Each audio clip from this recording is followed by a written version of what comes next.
ప్రియ సహోదరి సహోదరులరా, ప్రభునందు మీ అందరికి నా వందనాలండి. ఈరోజు పరిశుద్ధ గ్రంథంలో నుంచి మనం మరి కొన్ని విషయాలు తెలుసుకుందామండి. ఏంటంటే దానియేలు గ్రంథం 3వ అధ్యాయం 17వ వచనంలో అక్కడ మనకు ముగ్గురు కనబడతారండి. షడ్రకు, మేషకు, అబేద్నెగో. అయితే వీరు ముగ్గురు కూడా మరి ప్రతిమకు మొక్కమంటారండి రాజుగారు.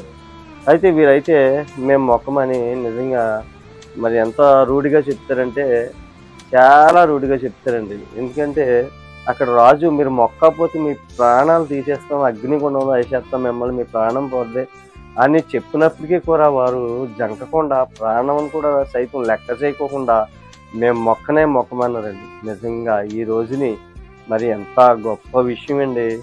ఈ రోజు మనకి ఏదైనా చిన్న దెబ్బ తగిలితే, చిన్న సమస్య వస్తే, చిన్న శోధన వస్తే మనం దేవుని మర్చిపోతామండి. మరి ఈ రోజుని నీవు నేను కూడా మరి దేవుని యందు భయము భక్తి కలిగి ఉన్నామా? అయితే అక్కడ ముగ్గురిని కూడా అగ్నిగుండంలో వేసేస్తామన్నారండి.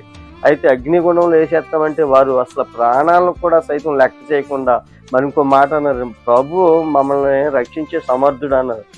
ఒకవేళ మమ్మల్ని రక్షించకపోయినా కానీ మేము ఆ ప్రతిమకు మొక్కమన్నారండి. నిజంగా వాళ్ళ ప్రాణాలు సైతం వారి ప్రాణం విషయంలో ఏమాత్రం మనం ఆలోచించలేదండి. ఈరోజు నువ్వు నేను కూడా మన ఆత్మీయ జీవితం విషయంలో మరి చాలా ఆలోచించాలండి.